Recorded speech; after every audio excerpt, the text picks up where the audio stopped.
ओम नमः शिवाय। जय श्री राधे कृष्णा। आज 15 अप्रैल 2026 दिन बुधवार को वैशाख मास के कृष्ण पक्ष की त्रयोदशी तिथि है।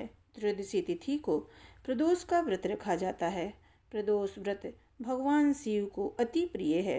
बुधवार के दिन प्रदोष व्रत पड़ने के कारण इसे बुध प्रदोष व्रत कहते हैं। आज प्रदोष काल का समय शाम 6:47 से लेकर 9 बजे तक रहेगा। प्रदोष व्रत में भगवान शिव की पूजा प्रदोष काल में की जाती है। आज के दिन जो भी जातक प्रदोष का व्रत रखकर भगवान शिव और माता पार्वती की पूजा प्रदोष काल में विधि विधान से करता है, उसके जीवन में सुख समृद्धि आरोग्य और सभी मनोकामनाओं की पूर्ति होती है। सर्व मनोकामनाओं की पूर्ति के लिए बुध प्रदोष का व्रत किया जाता है। तो आइए सुनते हैं बुध प्रदोष व्रत की पौराणिक कथा को। एक समय की बात है, सर्व प्राणियों के हितार्थ परम पावन भगीरथी के तट पर ऋषि समाज द्वारा एक विशाल गोष्ठी का आयोजन किया गया। महर्षियों की एकत्रित सभा में व्यास जी के परम शिष्य सुत जी महाराज हरि कीर्तन करते हुए पधारे। सुत जी को देखते ही सौनकादिक 88,000 ऋषि मुनियों ने खड़े होकर सुत जी को दंडवत प्रणाम किया। महाज्ञानी सुत जी ने भक्ति भाव से ऋषियों को हृदय से लगाया तथा आशीर्वाद दिया। ऋषिगण और सब शिष्यों आसन पर विराजमान हो गए।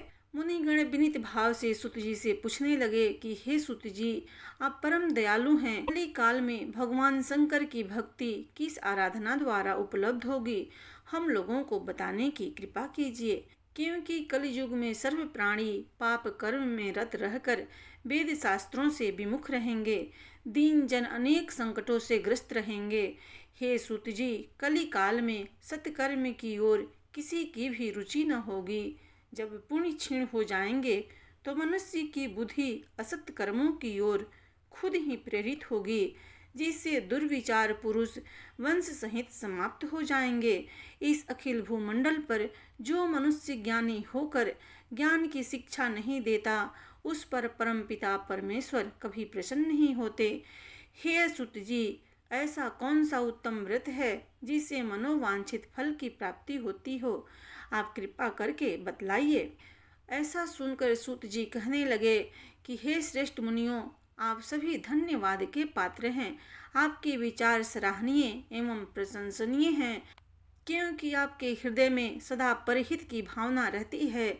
इसलिए हे ऋषियों सुनो, मैं उस व्रत को तुम सबसे कहता हूँ जिसके करने से सब पाप नष्ट हो जाते हैं।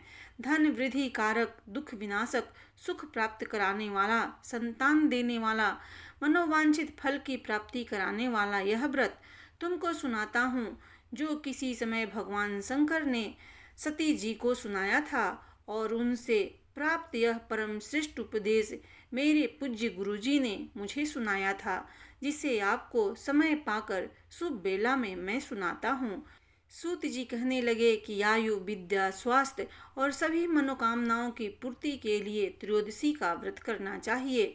इसकी विधि इस प्रकार है, प्रातः स्नान कर निराहार रहकर भगवान शिव के ध्यान में मग्न हो शिव मंदिर में जाकर भगवान शिव की पूजा करें। पूजा के पश्चात अर्ध पुंड त्रिपुंड तिलक पर धारण करें, बेलपत्र चढ़ावें, धूप दीप अक्षत से पूजा करें, ऋतु फल चढ़ावें, ओम नमः शिवाय मंत्र का रुद्राक्ष की माला से जप करें, ब्राह्मण को भोजन कराकर सामर्थ्य के अनुसार दक्षिणा दें। तत्पश्चात मौन धारण करें। व्रती को सत्य भाषण करना चाहिए। यह व्रत सर्व सुख धन आरोग्य देने वाला है।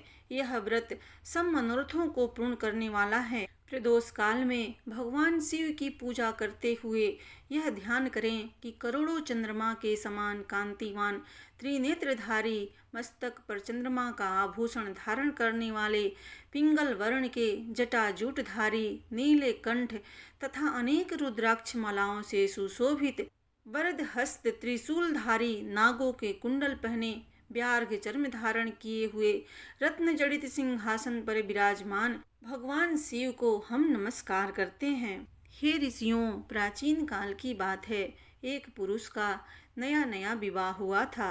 वह गौने के बाद दूसरी बार पत्नी को लिवाने के लिए अपनी ससुराल पहुंचा और उसने सास से कहा कि बुधवार के दिन ही पत्नी को लेकर वह अपने नगर को जाएगा। उस पुरुष के सास ससुर ने, साले सालियों ने उसको बहुत समझाया कि बुधवार को पत्नी को विदा कराकर ले जाना शुभ नहीं होता, लेकिन वह पुरुष अपनी जिद पर अड़ा रहा और टस से मस नहीं हुआ। विवश होकर कन्या के माता पिता ने अपने जमाता के साथ अपनी पुत्री को भारी मन से विदा कर दिया। पति पत्नी बैलगाड़ी पर चढ़कर चल पड़े। रास्ते में चलते चलते पत्नी को प्यास लगी। पति लोटा लेकर पत्नी के लिए पानी लेने गया। जब वह पानी लेकर लौटा तो उसकी क्रोध और आश्चर्य की सीमा न रही, क्योंकि उसकी पत्नी किसी अन्य पुरुष के लाए लोटे से पानी पीकर हंस हंस कर बात कर रही थी। क्रोध में आग बबूला होकर वह आदमी दूसरे आदमी से झगड़ा करने लगा, मगर यह देखकर उसके आश्चर्य की सीमा न रही कि उस पुरुष की शक्ल उस आदमी से हूबहू मिलती थी। हम सकल आदमियों को झगड़ते हुए जब काफ़ी देर हो गई तो वहां आने वाले लोगों की भीड़ एकत्र हो गई।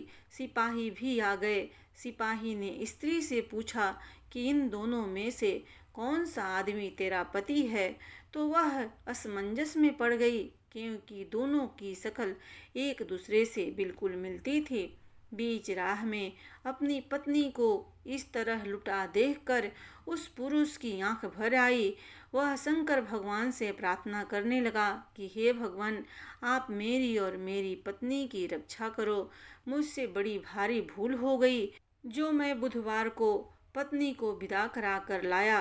भविष्य में ऐसा अपराध अब कदापि नहीं करूँगा। उसकी यह प्रार्थना जैसे ही पूरी हुई कि दूसरा पुरुष वहाँ से अंतर्ध्यान हो गया और वह पुरुष सकुशल अपनी पत्नी के साथ अपने घर पहुँच गया। उस दिन के बाद से पति पत्नी नियम पूर्वक खुद प्रदोष का व्रत रखने लगे। प्रेम से बोलिए भगवान शिव जी की जय। जगत जननी माता पार्वती जी की जय।